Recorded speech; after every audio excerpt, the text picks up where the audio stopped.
Voltando aqui para nossas aulas, eu decidi fazer uma abordagem diferente da que eu tinha proposto na aula anterior.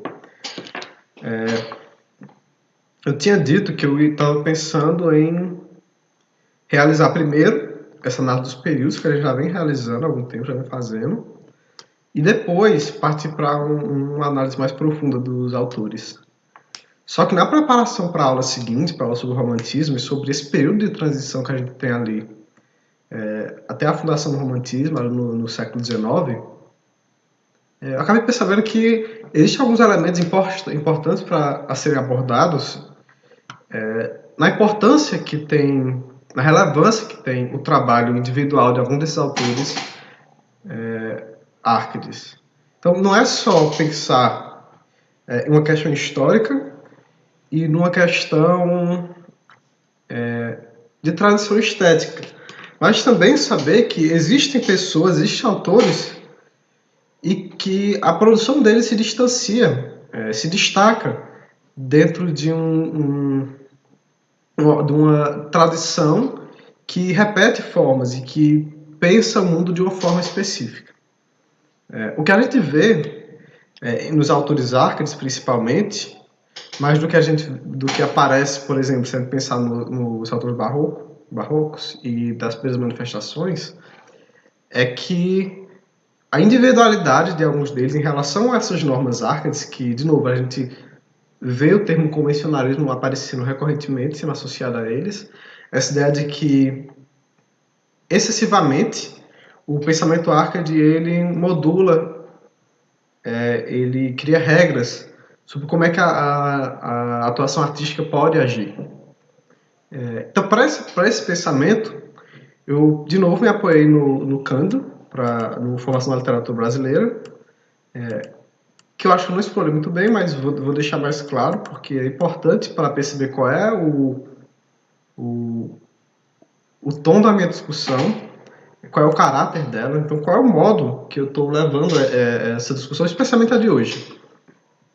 Nas outras, como eu faço meio que uma mistura do texto de literatura e sociedade, que é um texto que tem estudos mais teóricos, de novo, de história e teoria literária, ao oposto à formação da literatura brasileira, que apesar de ser um texto de história um livro de história literária, a versão que eu estou usando é da Urso Brasil, apesar de ele ser um texto que discute história literária, discute tendências estéticas, discute pelo menos nos primeiros capítulos introdutórios, algumas questões de teoria, a gente está falando de um texto de crítica, fundamentalmente.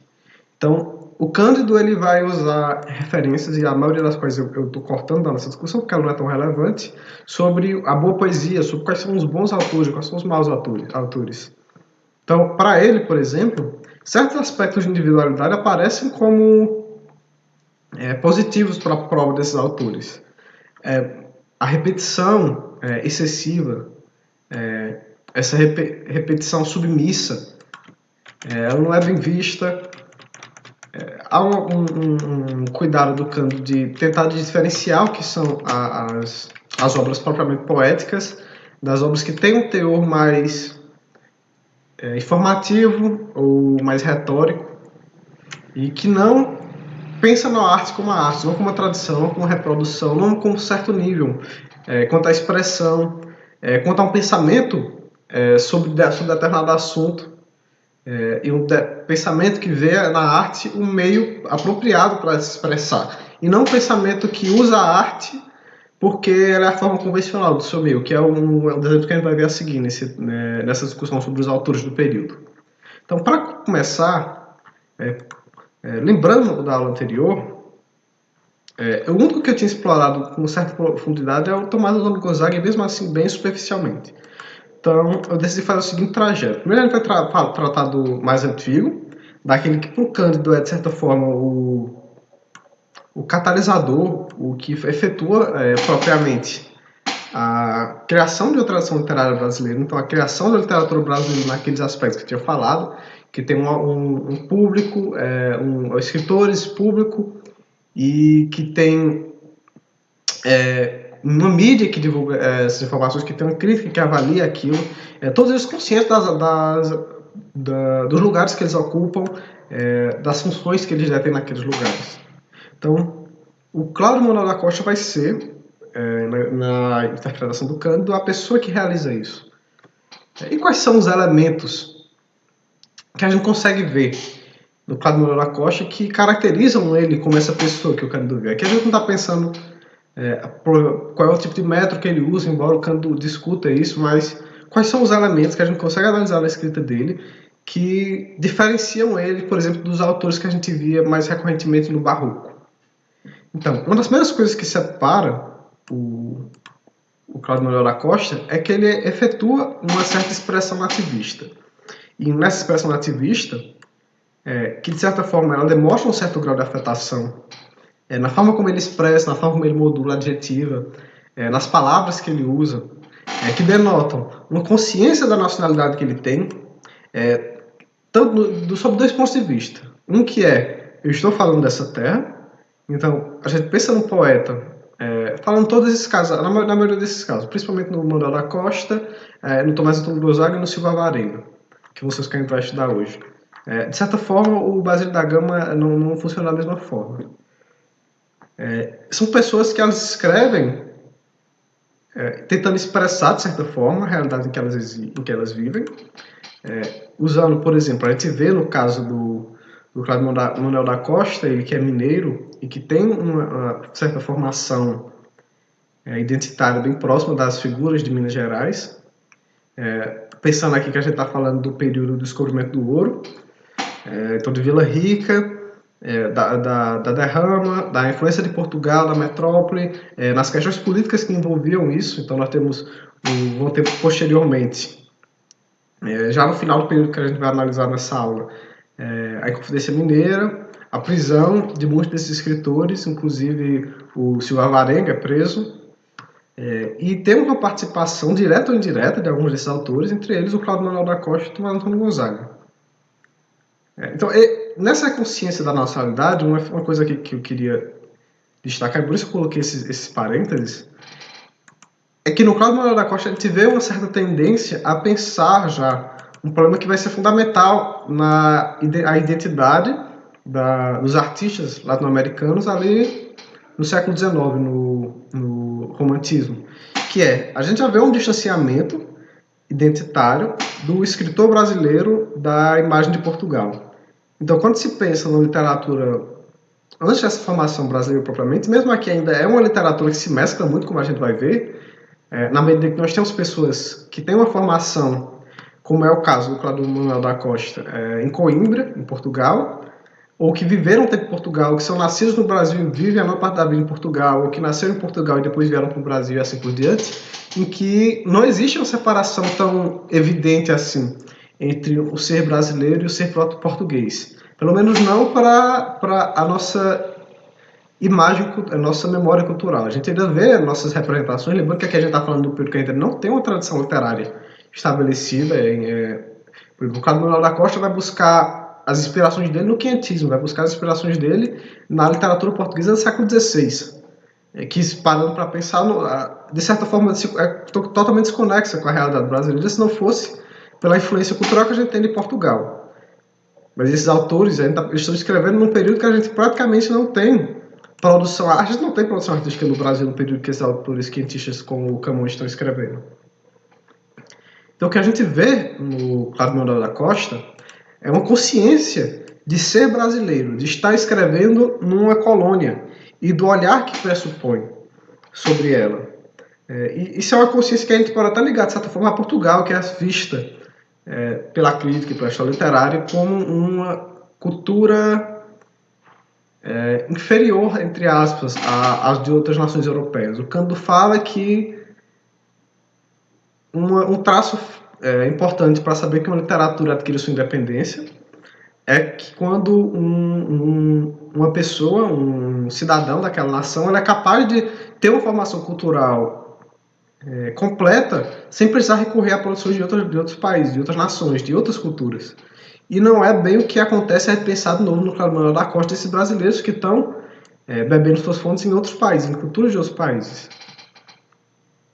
E tendo consciência dessa posição e do que se espera do escritor da América Latina, e principalmente do escritor de uma colônia, ele tem momentos versos a respeito disso. Ele poetiza sobre essa condição que ele ocupa. E esse contraste entre você ser um intelectual em um país em que não se presume que exista uma cultura intelectual, um intelectual que teve sua formação na metrópole e não na colônia em que ele nasceu, em que ele viveu, em que ele teve suas experiências, em que ele ocupa um cargo político, que é o caso da maioria desses escritores. A gente está falando do tempo em que política e literatura são muito bem relacionados e em que há uma relação entre projetos políticos e o interesse pela literatura. E nisso aparece um contraste na escrita do Cláudio Manuel da Costa, que é: você tem uma pessoa que nasce numa nação, de novo, periférica, numa colônia, que não tem cultura própria, e ao mesmo tempo ele tem experiência com a vida numa metrópole europeia, em que para onde a população brasileira, a identidade brasileira se vira quando procura padrões de inteligência, padrões de riqueza, de nobreza, e de todos esses aspectos. Os donos são aqueles que dominam eles. A gente está falando de uma pessoa que aprende o valor da lógica na universidade, né? Que aprende o valor da sofisticação e que quando volta para sua terra natal vê que a realidade é bem diferente, que as pessoas elas alcançam os empregos dela muito por relações, porque é amigo desse político, porque é filho daquele outro, porque vai se casar com a filha do governador da capitania X. Então, não é pelo mérito, não é pela sua capacidade intelectual que as pessoas conseguem os privilégios daquela sociedade. E esse é um drama que ele encarna dentro da poesia dele. Então a gente tem uma poesia, de novo, a gente seguir os padrões Árcades, pensando em bucolismo, pensando nos pastores, nas amadas, nessa tradição de origem greco-romana, em que eles vão buscar as imagens e as alegorias com as quais lidar. E nessa discussão a gente vê, nessa forma estética, a gente vê o Cláudio usando dessa forma estética, usando das ferramentas que ela proporciona para discutir a situação brasileira, discutir a situação do artista brasileiro, que aqui, segundo Cândido, está situado entre duas realidades, quase diríamos duas fidelidades. Por um lado, ele é brasileiro, mas por outro lado, toda a formação intelectual dele, ela é ligada à metrópole, ela é ligada à Europa. E o Cláudio também vê, em certos momentos da tua produção, não é em toda, uma capacidade de expressar os problemas que se enfrenta na sua terra. Aqui a gente tem um texto do Cândido falando sobre uns exemplos, que é no Vila Rica, de mineiros rebeldes e fiéis à autoridade régia, terminando ambos com o triunfo da autoridade legítima. Aqui ele está falando de obras de poetas inteiros do Vila Rica, e a referência que ele está falando é da Henríade, que é uma obra europeia, se não me engano italiana, mas posso estar errado. E da forma como ele utiliza a poesia para lidar com esses problemas políticos. Lembra que a gente está falando de um período de dominação, de colonização, de um Brasil colônia, em que você não pode simplesmente falar o que pensa, você não pode contestar as autoridades. Tanto é que, se a gente ver com cuidado a constatação do Cândido, nós temos mineiros rebeldes e fiéis à autoridade régia. Então a gente tem duas figuras em contraste, uma população da colônia e uma população que tem que segue uma orientação política, uma autoridade, e que os dois terminam com o triunfo da autoridade legítima. De novo, a gente não está falando dele escrever um poema sobre mineiros rebeldes contra a opressão do Estado português e que eles tomam poder e se tornam senhores deles mesmos e das terras das quais eles nasceram e cresceram e construíram suas casas e suas fazendas e seja o que. Mas, de novo, a gente substituir um dominador por outro dominador. Afinal, é difícil pensar que ele pudesse escrever algo assim e sair impune. Um texto que fosse abertamente contra Portugal como um todo, contra a dominação da metrópole. O que a gente vê é que movimentos nesse sentido de negar a autoridade portuguesa, ou desafiar ela, seja de que forma fosse, eles acabam ocasionando prejuízos, no mínimo materiais, aos escritores, aos autores de pensamentos assim.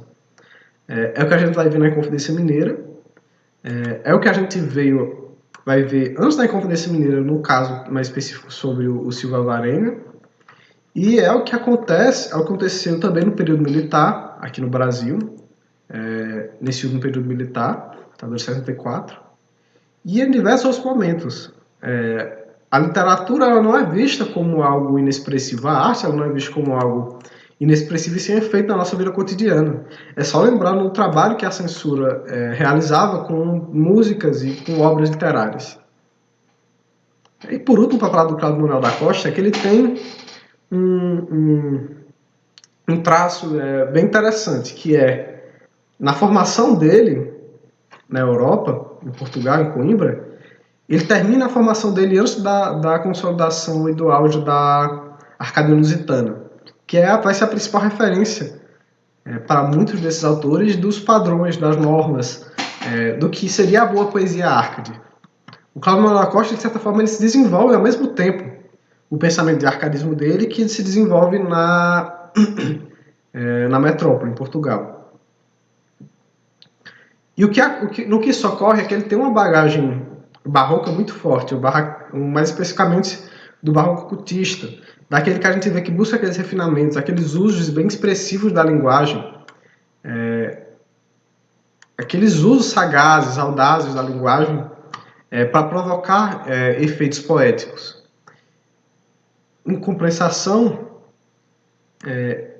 ele ao mesmo tempo segue vários dos modos árcades, como a gente viu, ele segue as tradições bucólicas, a inspiração greco-romana. Aqui a gente pode pensar na representação da natureza, dessa natureza pacífica, nessa natureza que serve para idealizar o sentimento, para idealizar uma sensação, um ideal, através do cenário, que ela deixa de ser só um cenário, um ambiente, por trás do qual à frente do qual a ação ocorre, e ela passa a se transformar em parte da ação. A descrição da natureza ela é parte, no arcadismo, da descrição ideológica. Então, qual é a forma que o Cláudio Manuel da Costa lida para lidar com essa contraposição dele ter uma formação e ter uma preferência por usos cultistas, por esses usos refinados, sofisticados de certa forma, formalmente, da linguagem, ele tem esse estilo cultista, e ele vai arranjar uma forma de conciliar essas duas realidades, esses dois pensamentos que fazem parte da formação dele, através do neoclassicismo, pela recuperação do quintismo português. Então, desculpa, ele não é pelo neoclássico. Ele vai alcançar esse neoclássico, ele vai conciliar essa formação cultista dele, pela recuperação desse pensamento quentista português, que ele tem um pensamento que, ao mesmo tempo que ele usa essas formas estilísticas que são próximas que a razão de se utilizar ela, esse enriquecimento poético da linguagem, estilístico, de permitir, através da palavra, você expressar algo além daquela norma seca que a gente vê geralmente associada ao arcadismo. E no quentismo ele vai achar isso, vai achar uma forma conciliadora. E ao mesmo tempo ele não passa por cultista e ele também não deixa de utilizar dessas ferramentas de linguagem para enriquecer a poesia dele. Como pessoas que seguiram o caso do Cláudio Manuel da Costa, dos escritores subsequentes à produção dele, a gente tem os três que estão separados aqui. O Basílio da Gama, que a gente abordou rapidamente na aula anterior, o Manuel Inácio da Silva Varenga e o Tomás Antônio Gonzaga, que foi o que a gente entrou com mais profundidade. Sobre o Tomás Antônio Gonzaga, a discussão que eu trago aqui para adicionar o que a gente já tinha discutido antes, que é uma pessoa que segue, de certa forma, mais fiel aos traços árcades, ele teve uma atuação política importante, ele teve uma participação na escrita dele, o Cartas Chilenas, que é a poesia satírica mais famosa do arcadismo daquele período, e até hoje uma das obras mais estudados do período, ela tem a autoria geralmente remetida, apesar dela ter um autor oculto, que ninguém sabe quem com certeza, mas a maioria dos estudiosos, entre eles o Cândido, assumem que o Tomás Antônio Gonzaga ele é o autor dessas casas, ou pelo menos da maior parte delas. Esses, no caso, a gente falando aqui do Tomás Antônio Gonzaga, do Carlos Manuel da Costa e o Manuel Inácio da Silva Varenga, são pessoas que elas têm uma certa proximidade. A gente está falando de autores que escrevem no mesmo período, que provavelmente trocavam correspondência, alguns que viveram em mesmos lugares no mesmo período, que escrevem poemas falando um dos outros. O Tomás Antônio Gonzaga menciona o Cláudio Manuel da Costa, se eu não me engano, o Silva Varenga menciona o Basílio da Gama. Então, são casos de recorrências, de menções de uns com os outros, de aproximações geográficas, aproximações ideológicas.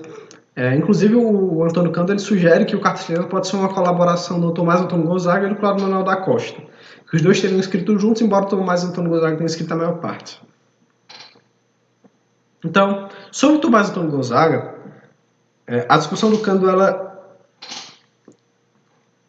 assume um papel importante, ela ocupa um espaço importante quando a gente começa a pensar em romantismo. O que a gente vê no arcadismo e no barroco não é a existência de expressões completamente diferentes do que a gente vai ver no romantismo, apesar do que alguns olhares podem parecer. E esse é um dos defeitos da gente estudar simplesmente os períodos históricos e não os autores, que quando a gente vê as convenções Árcades, o que parece é que todos os autores daquele período escrevem da mesma forma, seguindo aquelas convenções. Que aqueles são regras que não se pode desobedecer de forma alguma, que não se permite àquelas pessoas modificar, ter liberdade poética. O que a gente vê é que, sim, há uma certa restrição poética dessa liberdade, principalmente pensando no arcadismo e no barroco, mas principalmente no arcadismo. Pensando no romantismo essa liberdade é levada aos limites. A gente vê que o verso branco ganha mais espaço do que ele já tinha. A gente vê uma diversificação das formas poéticas que vão ser escritas, a gente vê a prosa ganhando espaço, a gente vê o uso de imagens diferentes tipos de romances, diferentes tipos de contos, diferentes tipos de poesias, e até uma diferenciação dentro do próprio romantismo, que a gente vê as fases do romantismo. Mas mesmo assim, mesmo em qualquer um desses casos, mesmo nesse caso específico do arcadismo, que a gente tem essas normas mais batidas, mais solidificadas, ainda assim a gente vê espaço para essa expressão. Aqui no Cláudio Manuel da Costa, a gente vê essa herança mineira, esse pensamento mineiro, essa preocupação com a realidade local, que toma o lugar dessa discussão quase filosófica que a gente vê recorrentemente no arcadismo. Tomás Antônio Gonzaga, e aqui a gente entra para a análise dele propriamente, ele se diferencia por ele tem um certo grau de expressão de si próprio que não é tão esperado e que não é, de certa forma, aceito dos autores do período, dos autores árcades. Não é à toa que a primeira pessoa dos poemas árcades, elas são geralmente, na sua totalidade, eu diria, elas são pastores com nomes fictícios. Então, o poeta, se a gente pensa numa poesia lírica atual, que ele vai falar como se a voz fosse a própria voz dele, com as próprias intenções dele, com os próprios sentimentos dele, na poesia árcade, ela joga essa função para um locutor diferente, para um personagem. Que geralmente vai ser um nome que vai ser adotado recorrentemente pelo mesmo autor com uma forma de colocar aquilo ali como sendo o eu lírico dele, que é diferente dele. O que, de novo, a gente vê como um traço comum da nossa poesia. Não se presume que a gente vai ler uma poesia de uma pessoa e entender diretamente que aquilo é o que aquela pessoa pensa. Ela pode ter uma intenção artística mais pura, mais isolada, só a arte pela arte, ou a arte com um efeito retórico, com um efeito político, com um efeito religioso. Mas, nessa poesia árcade, isso é mais evidente. Quando joga para outra pessoa essa locução. Nessa discussão, o Antônio Conde propõe uma percepção diferente do Marília de Dirceu. As duas correntes mais recorrentes seria a poesia deles, o poema dele, os poemas que compõem Marília de Dirceu, referente a uma experiência concreta. Ele estaria falando daquele que ele realmente pensa, aquele que ele sente, que ele tem vontade, ele estaria realmente mandando isso para uma pessoa real. Isso é algo que é importante porque a vida amorosa do Tomás Antônio Gonzaga ela é significativa. O Tomás Antônio Gonzaga ele é um quarentão que se apaixona por uma jovem rica e ele não está na mesma posição econômica que ela está. E isso, lembrando, a gente falando que ele passa um tempo preso, que a poesia dele sofre um impacto profundo na diferença desses dois períodos, esse período que ele está escrevendo solto, esse período que ele está escrevendo preso, aparece o estudo, de certa forma biográfico até, da vida amorosa dele, como algo que você tem que passar para chegar à compreensão própria de como é que funciona essa criação artística do Marília de Dirceu. Então, essa é a primeira hipótese, de que é uma relação direta. Ele está falando realmente de uma pessoa real e está falando sobre qualidades daquela pessoa e sobre as qualidades dele. E aí, nesse aspecto de falar sobre as qualidades dele, o Canto propõe que talvez o Marília de Dirceu possa ser lido, ou tenha sido escrito, mas como um roteiro de uma personalidade. Ao invés de ser falando dela, da mulher, ele está falando dele mesmo. Ele está falando, usando a mulher, a Marília, como um tema, como uma ferramenta de língua, uma ferramenta estética, como um conteúdo que ele vai moldar para atingir um propósito secundário, aparentemente secundário, mas na verdade é primário, que é falar quem ele é se identificar, é se tornar objeto estético, de certa forma. Então, o que o Canto percebe nisso e sugere, veemente, é que o Tomás Antônio Gonzaga está explorando a si mesmo, de certa forma, com o Marília de Dirceu. E que seria algo que apareceria na poesia dele. De a gente ter uma pessoa que já está procurando uma certa expressão interior, uma certa expressão de si. Algo que a gente vai ver como marca preponderante no romantismo. Então, daí, dessa relação, a substituição da antiga pena de amor com impaciência sensual pela aspiração ao convívio doméstico que coroa e consolida os amores da mocidade. A gente tem aqui, de novo, aquele aspecto sobre a vida real. Ele está falando de um escritor de meia idade, de 40 anos, e que está escrevendo num momento, de certa forma, de amadurecimento. E o que ele propõe para a amada é uma vida doméstica, como a gente viu na aula anterior, e lendo o texto A Primeira Lira. O que a gente vê é um autor que ele tenta, ao mesmo tempo que ele fala daquilo que ideologicamente ele vê como natural, e pensando aqui em natural, pensando em bom, que a gente está falando de arcadismo, pensando na verdade, no verdadeiro prazer, na vida plena, ele vê isso no convívio doméstico, no dia a dia, ao contrário daquilo que a gente vai ver no romantismo, aquele sentimentalismo exacerbado, aquele amor efêmero que se desvai, né, na morte da amada, na morte do amante. E ele vai ainda se separar sobre o Tomás Antônio Gonzaga, ele vai dizer que o que separa o Tomás Antônio Gonzaga está exatamente nesses dois aspectos que a gente está vendo aqui, que é o certo realismo, que de novo a gente está falando de um traço Arcade, e ele é um autor, dentre os aqui talvez o mais próximo da fórmula Arcade, o que segue ela mais à risca, mas também no individualismo, com que ele com que ele elabora um sentimento da vida e uma afirmação de si mesmo. A gente está falando de uma pessoa que está pensando a vida e está se pensando como um ser vivente, como um ser que faz parte daquela vida. Um ser atuante e cujas ações são importantes para a gente entender como é que a vida é, como é que a vida pode ser vivida propriamente. E é nesse equilíbrio de, ao mesmo tempo, você não ter um individualismo exacerbado e você ter um realismo também que dá espaço para esse individualismo, em vez daquele pensamento Arcade que procura a lógica, procura o natural, procura o comum, que de certas formas tenta impessoalizar o discurso.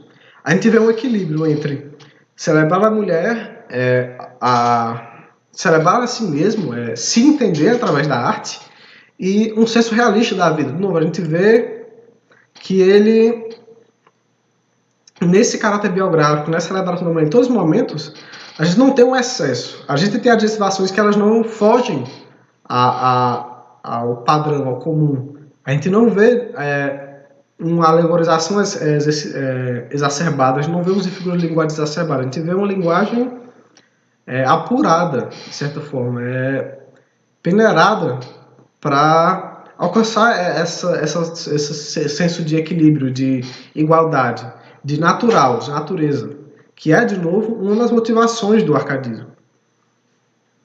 E aqui, de novo, reforçando isso, mais de uma lira é dedicada à tarefa quase didática de mostrar à bem-amada a naturalidade do amor, mostrando-lhe as ordenações das coisas naturais. A gente tem esse caráter, de novo, da poesia arca, de um certo didatismo, certo? Mostrar como é que a vida é, como é que a vida deve ser, como é que ela pode ser melhor aproveitada, como é que é o certo se aproveitar dela, sem recorrer aos vícios e sem recorrer aos erros, de certa forma. E também vê um caráter biográfico, com uma certa expressão pessoal. Ao contrário da tradução impessoal do cultismo, da delegação arcádica, pensando, tradução impessoal do cultismo, essa de a forma pela forma, e sem princípios ideológicos claros, e da delegação arcádica de se jogar para um personagem, a sua fala, nós vemos uma personalidade que se revela, mas ao mesmo tempo se constrói no plano literário. A gente vê uma tentativa de considerar a si mesmo como objeto legítimo da arte, do seu próprio estudo, ser um objeto tão importante quanto a da natureza, a sua natureza ser tão importante quanto a natureza externa, quanto a natureza humana, sobre a vida humana, sobre o modo de viver humano. E por isso se desvenda nas suas penas, no seu gosto, em toda a escavação profunda e sinuosa da confidência, mas só desvenda para atingir a imagem eloquente, a frase bela que permite elaborar uma expressão artística, ou seja, uma estilização de si mesmo. Ele não está se abrindo para o mundo, ele não está mostrando os segredos dele, ele está criando uma forma estética de si mesmo, um pensamento estético, estilizado, pensado de uma forma que ele quer, com uma certa intenção, querendo gerar uma certa imagem. Isso é o que ele tenta construir. Ele procura também construir a linha média da sua vida moral, num traçado seguro, equidistante do inexprimível e das exigências de clareza. De novo, sem excessos, sem faltas. Um equilíbrio. Uma expressão que ela nem peca por não dizer o que deveria ser dito, mas que também não diz aquilo que está a mais ou fora do que deve ser dito. Mais do que o cantor de Marília, ele é o cantor de si mesmo. E assim a gente pode encerrar as constatações do Antônio Cândido sobre o Tomás Antônio Gonzaga, e que permitem a gente pensar em como vários traços que aparecem no romantismo, não é que eles surjam, de novo, para usar o pensamento do Cândido, eles não surgem no arcadismo, mas eles sempre fazem parte da literatura. O que acontece é que eles são desenvolvidos ao longo desse tempo. A gente vê cada vez mais traços que se repetem e que ganham espaço nessas produções literárias. E não é à toa que, em seguida, a gente vai ver, em seguida de um período que o autor que a gente costuma observar com maior apreço e com maior estima, a gente vai ver seguir um período que usa muito do que a gente vê aparecendo nele, essa certa individualidade que separa ele dos outros autores e também do realismo que a gente vê destacado nele. Vão aparecer futuramente como traços fundamentais para entender certos movimentos. Especificamente para falar do que está próximo da gente, do romantismo. Então, para ir para o Basílio da Gama, que é um autor que eu mencionei rapidamente apenas, ele é o primeiro a tematizar o índio. Ele é o primeiro a colocar o índio como personagem da narrativa e também a falar sobre a realidade do índio. No entanto, o que a gente vê no Basílio da Gama, ao contrário do que a gente vai ver no nosso indianismo, é um olhar que ele é o olhar do brasileiro, entre aspas, ele está tentando ver ali o Brasil,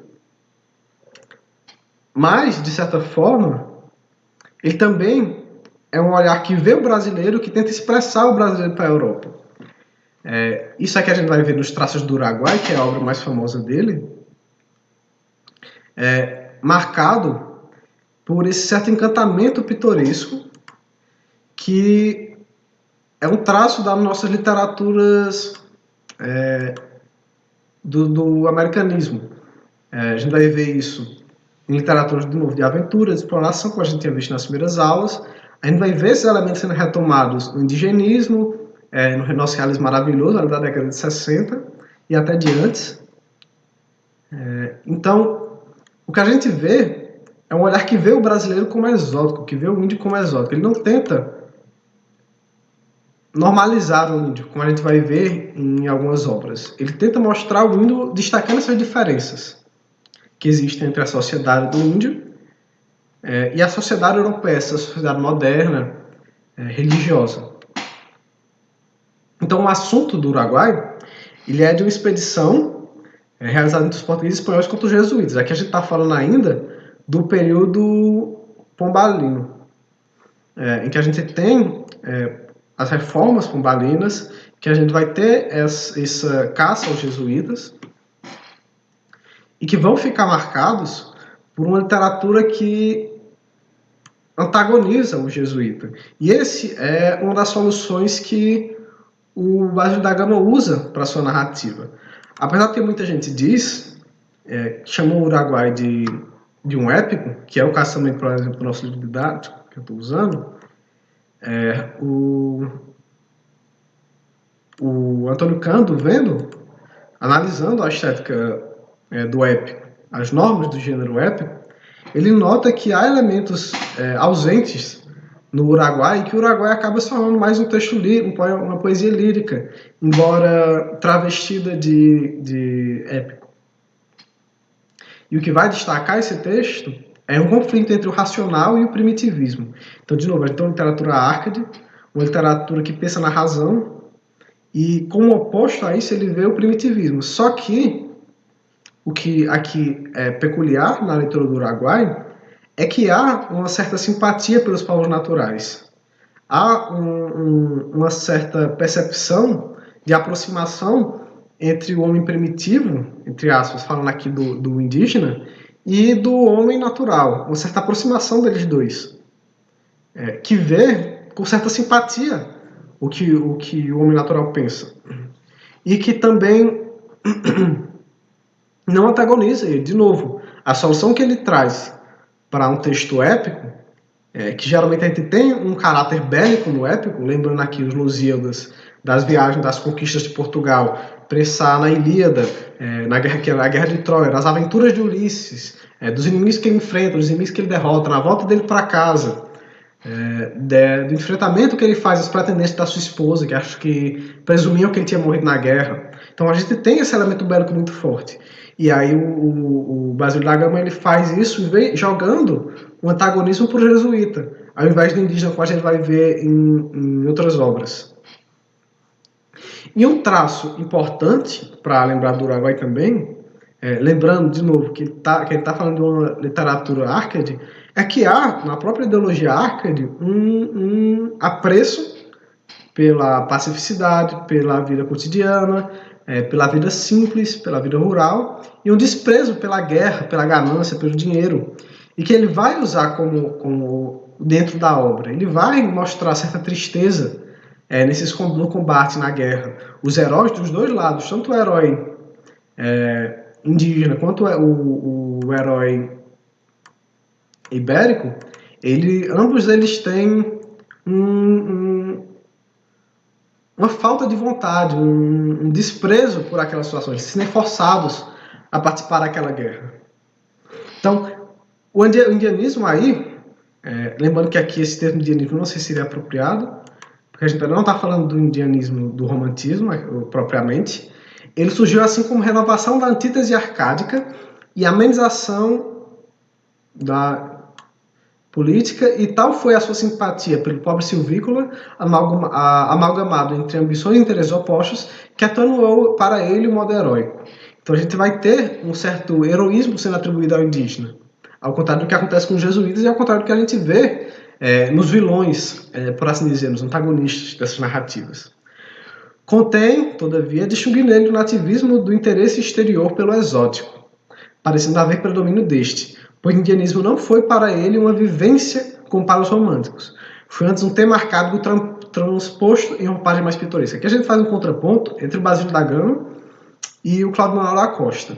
A gente tem no Cláudio Manuel da Costa uma expressão nativista, uma expressão de uma pessoa que parte, que está vivendo aquilo, que faz parte daquilo, que se sente parte daquilo ou que consegue se colocar naquela posição. Já no Basílio da Gama, o que a gente vê é uma roupagem pitoresca. A gente fala de roupagem pitoresca para falar de um uso objetal, estético, de uma realidade. Então, quando a gente usa pitoresco para falar, por exemplo, da realidade nordestina, se pensa num romance, num conto, numa obra artística que, em geral, vai tentar mostrar apenas o que tem de diferente daquela vida para a vida do interlocutor desejado. Então, a gente pode lembrar que muitos dos romances do Nordeste, como eles assim são chamados, que acontece no naturalismo do início do século XX, principalmente, e no final do XIX, eles não veem os verdadeiros problemas dos nordestinos, eles não veem o nordestino como humano. Eles vêm como um tema para mostrar a pobreza, para mostrar a tristeza, e desumaniza, de certa forma, esses personagens. Tornam eles apenas objetos manipulados a fim de um fim estético, a fim de causar prazer com o diferente, causar prazer com a pobreza, com um certo masoquismo de ver o outro sofrer, de ver o feio, de certa forma. E o que a gente vê no Uruguai é algo desse tipo, que não tenta entender a realidade pelo que ela é, que muitas vezes, como a gente pode pensar no caso do Basílio da Gama, que passa uma parte da sua vida em Portugal, uma pessoa que escreve baseado em leituras, muitas vezes tão tendenciadas quanto a que ele vai escrever posteriormente. Ao contrário do que a gente vai ver na expressão do Cláudio Manuel da Costa, do Tomás Antônio Gonzaga e do Silva Varenga, que já tem uma certa participação, uma certa impregnação da sua identidade, ou que conseguem, mesmo não tendo sido impregnados propriamente, não tendo a sua identidade formada por aqueles temas que eles arboram, mas conseguem entender aquele tema, conseguem explorar ele, estudar ele de certa forma. Então, passando aqui para o último dessa aula, do penúltimo, aliás, vamos falar rapidamente dos últimos, apenas a título de menção, a gente vai abordar o Manuel Inácio da Silva Varenga, que tem uma inspiração direta do Basílio da Gama, e de novo referencia ele, e que vai de novo ver com certo grau de exotismo a nossa realidade. Vai tentar usar a nossa cultura como roupagem, ou a cultura que ele percebe. E de novo, uma das marcas disso é esse americanismo poético. Só que o americanismo dele poético ele se ressalta principalmente no uso da natureza. Então, como a gente está pensando naquela imagem Árcade, daquela natureza Árcade, o que o Manuel da Silva Varenga faz é substituir algumas dessas imagens por imagens mais próximas daquelas que ele tem acesso. No caso, substituir as florestas Árcades pelas florestas do Rio de Janeiro, onde ele vivia, de onde ele viveu parte da sua vida, substituir as frutas Árcades pelas frutas brasileiras, os animais Árcades pelos animais brasileiros.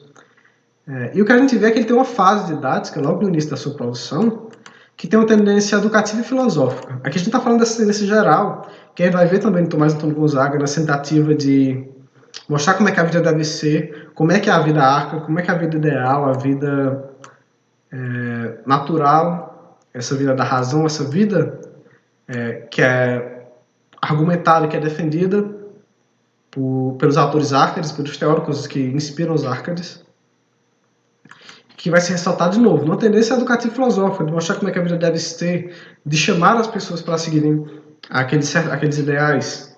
E ele ressalta na teoria literária um elemento que olhando esses que a gente viu até agora, destoa um pouco do que a gente estava vindo, que é o valor da sensibilidade, o culto da emoção, que exprime os impulsos naturais e corresponde a verdades mais fundas que as da razão.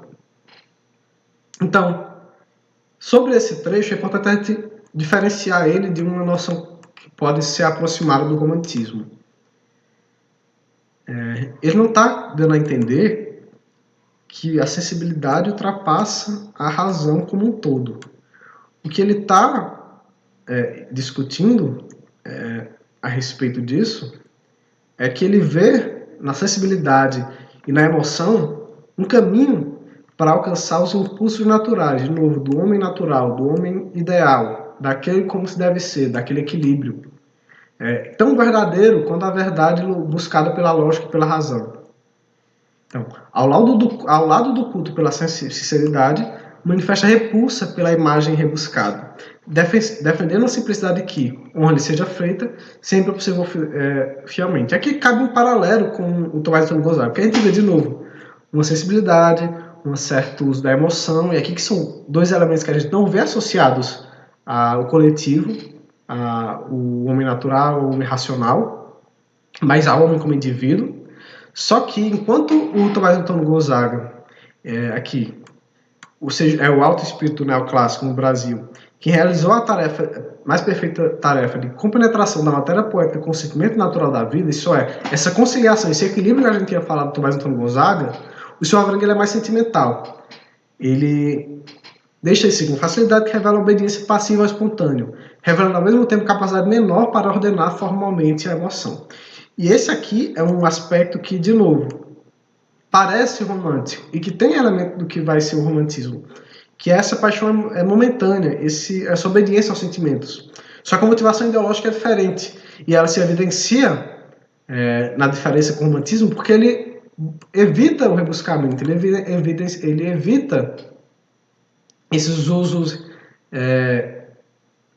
apurados, não apurados, mas refinados, esses usos que complexificam a imagem, que dão mais poder à palavra ante a realidade. Na verdade, ele mantém a simplicidade árcade na sua expressão. Ele mantém essa ideia de que a palavra ela deve se igualar à realidade, ou deve se aproximar o máximo possível da realidade, porque a realidade é o natural, e o natural é o almejável, o natural é o verdadeiro. E também, outro elemento que aproxima ele, de certa forma, do romantismo é a sua melodia, que tem uma certa musicalidade. E essa musicalidade, ela opera num elemento que é bem oposto ao que a gente vê no arcadismo, que é uma dissolução dos valores específicos da palavra. Isso que é mais recorrente no barroco, a gente vê aparecendo na poesia dele, que é esse uso musical, falando poético não no sentido de criação, nem no sentido de literatura, mas um poético de música mesmo, de ritmo, de um cuidado com o som, não só com o significado, de uma forma que ela se preocupa com o caminho que ela vai percorrer para chegar à consciência do leitor, ou do ouvinte. Então, terminando de passar pelo Manuel da Silva Varenga, a gente chega num momento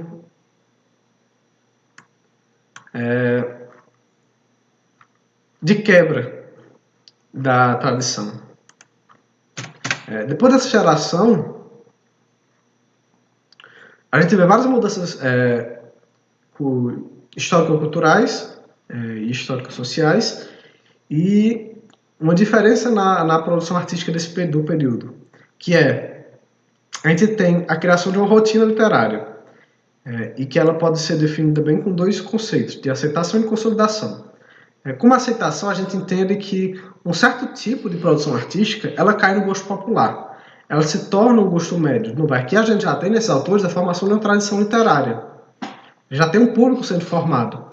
E esse público, ele já aceita essas formas que foram cultivadas pelos anteriores e, através disso, a gente tem uma consolidação de quais são essas formas. Por isso que a gente tem um público esses são dois fenômenos que são correlatos. Você tem um público que aceita um grupo específico de obras e tem uma consolidação de normas que efetivam a produção dessas obras.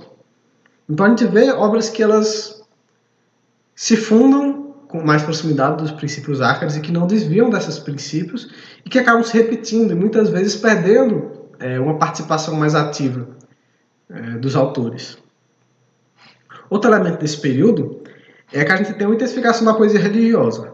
Falando de poesia no período colonial brasileiro, a gente não tem nenhum momento de separação entre a religião e a literatura. Apesar de os árcades buscarem a maior parte das suas imagens nos greco-romanos, eles não deixam por isso de ser cristãos. Muitos, a gente vai ver aqui adiante, nos próximos textos, inclusive são obrigados a escrever, de certa forma, poesias de cunho religioso por imposições da sociedade em que eles vivem. E mesmo nesses recursos imagéticos que a gente vê, que recorrem às figuras greco-romanas, ainda assim há a presença da literatura religiosa.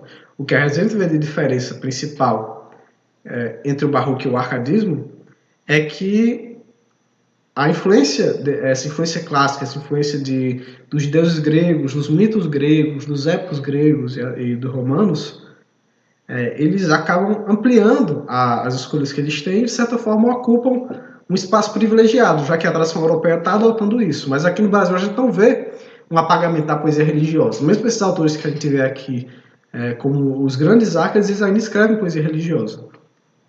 Então, não foi propriamente a literatura religiosa do fim deste período que condicionou a religiosidade romântica que a gente vai ver a seguir. Esta, devido a motivos de ordem histórico-sociais, e aqui a gente tem alguns desses motivos que eu tinha mencionado antes, que é o renascimento da fé depois da Revolução Francesa, em países que nos inspirariam literariamente, a França e a Itália, e literária, moda nos mesmos países, foi buscar nos antecessores elementos que reforçam a sua escolha. Então, qual é a importância dessa constatação aqui? Que já joga o romantismo aqui. A gente está falando de um período de transição que liga o arcadismo ao romantismo. E um discurso que é recorrente no romantismo é o de que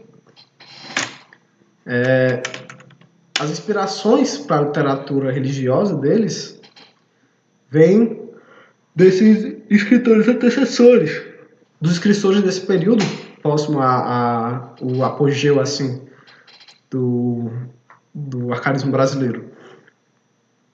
Mas, na verdade, o que o Antônio Cândido constata é que a gente tem uma influência europeia que é muito mais significante do que essa escritura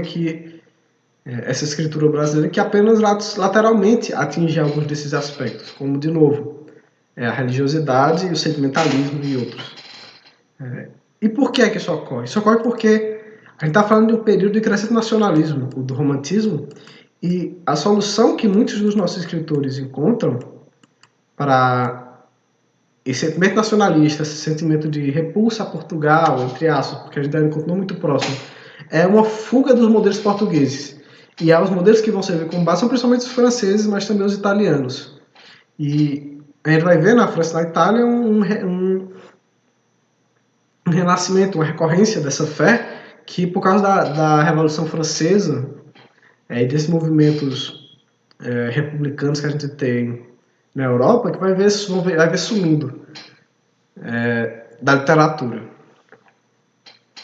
Para falar que a gente discute tanto motivos de ordem histórica e social como literária, uma vez que as referências literárias que eles têm começam a reabordar os problemas e começam a utilizar a imagética cristã, também os influenciados nós brasileiros acabamos copiando de certa forma ou simplesmente sendo influenciados.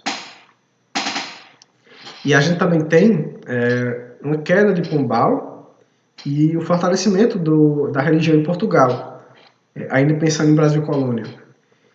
E o fator mais geral é a reação de Beatice no reinado de Dona Maria I, quando intelectuais afrancesados, pensando naquela ideia de afrancesado do francês intelectual, Árcade, que tem uma certa recusa à religião, que busca na ciência e na razão as respostas para as perguntas, foram punidos por delito de opinião. E aqui a gente tem o Silvio Alvarenga, como os que a gente viu, e outros escritores.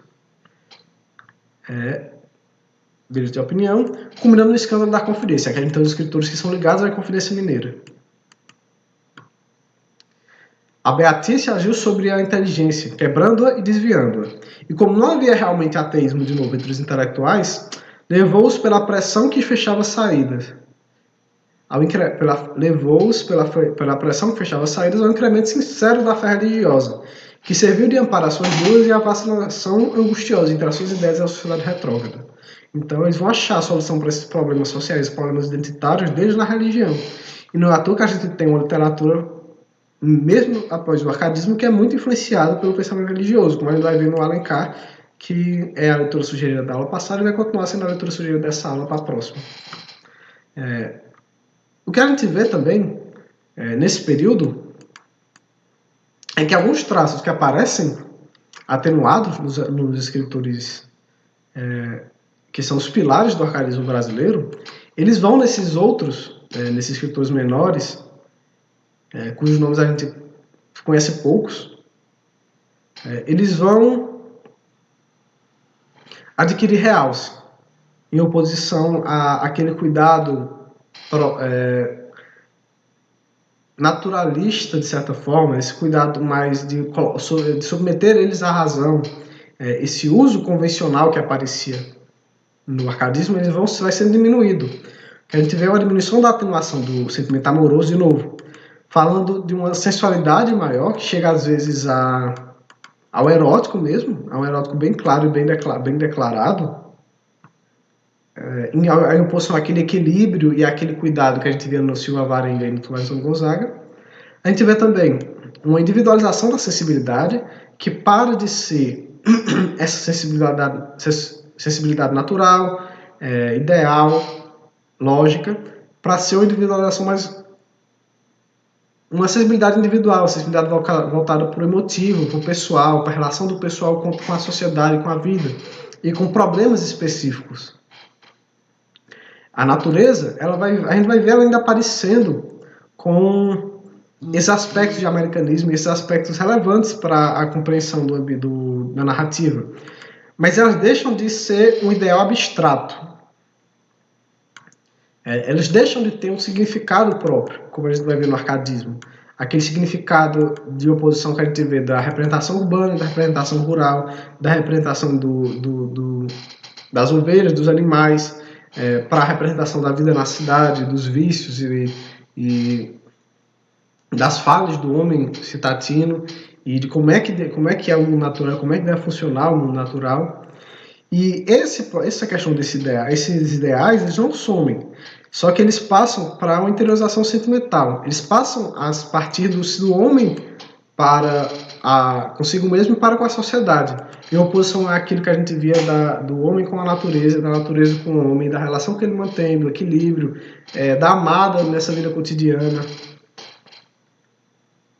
Então a gente vê, de novo, uma sensibilidade. A gente vê também uma sensibilização da paisagem, que já é um traço de nacionalismo, de certa forma, de um nativismo, de um apego emocional à paisagem, que vai ser um traço importante do nosso nacionalismo, e de novo reforçando um aumento dessa imagem nativista. A gente já vê uma certa consolidação da identidade brasileira e de uma vontade de se demonstrar brasileiro, de se sentir brasileiro, de mostrar a beleza que existe aqui, tanto como forma de enriquecer a nação, como de se enriquecer, de enriquecer a imagem de si mesmo. Olha como eu sou grandioso, eu nasci nessa terra que é tão bela e tão cheia de riquezas, e que vai se alçar a um futuro maior que o da Europa, o que vai se aproximar da Europa e vai ser tão produtiva e tão bela e tão sofisticada quanto a europeia. Então, finalizando aqui, essa aula que veio mais com uma retificação anterior, nos pontos fracos que eu acabei deixando, a gente retoma porque tinha sido discutido na aula anterior, que nós vamos partir para o romantismo, e nós vamos ter como leitura sugerida a Iracema, o romance de José de Alencar. Vocês acham na internet fácil, só pesquisar. Alguns de vocês devem ter em casa com as famílias. Infelizmente não dá para acessar a biblioteca da escola, que eu tenho certeza que teria algumas cópias dele. Mas não é um livro difícil de achar. Se vocês procurarem um PDF, é um livro antigo. Acho que até já caiu o copyright dele, qualquer um pode baixar ali, não tem problema nenhum. Então, vai ficar por aqui. A nossa aula ficou com 1 hora certinho até agora, o que está numa quantidade boa. E é o tanto que eu quero manter como limite. Para mim ainda é preferencial uma aula de 50, 40 minutos. Se eu conseguir fazer meia hora, estava ótimo. Mas, infelizmente, é uma discussão que ela requer uma certa deliberação que não dá para ter num tempo menor. Se eu quisesse fazer de uma forma mais resumida, seria possível, mas acabaria perdendo alguns aspectos do que é o que eu quero passar no curso. A ideia de a gente não está fazendo um trabalho propriamente para decorar. A gente não está fazendo trabalho para entender como é que a nossa literatura se forma, como é que nós nos formamos, como é que o nosso pensamento se forma. E nos habilitar a ser capaz de discutir eles com mais amplitude. E principalmente pensando aqui, numa discussão mais argumentativa, numa redação, no texto. Isso vai ser algo que eu quero tratar ainda nas aulas seguintes. Talvez eu trate até antes da aula sobre o romantismo, discutir escrita, discutir prova, e discutir os elementos que às vezes fogem a uma discussão mais teórica, como é que a gente está tendo até aqui. Então, vou ficar por aqui, agradeço quem assistiu. De novo, os comentários estão abertos. A gente tem já tem um grupo no WhatsApp, então quem quiser interessado pode mandar por e-mail que eu incluo. E eu vou ficar por aqui.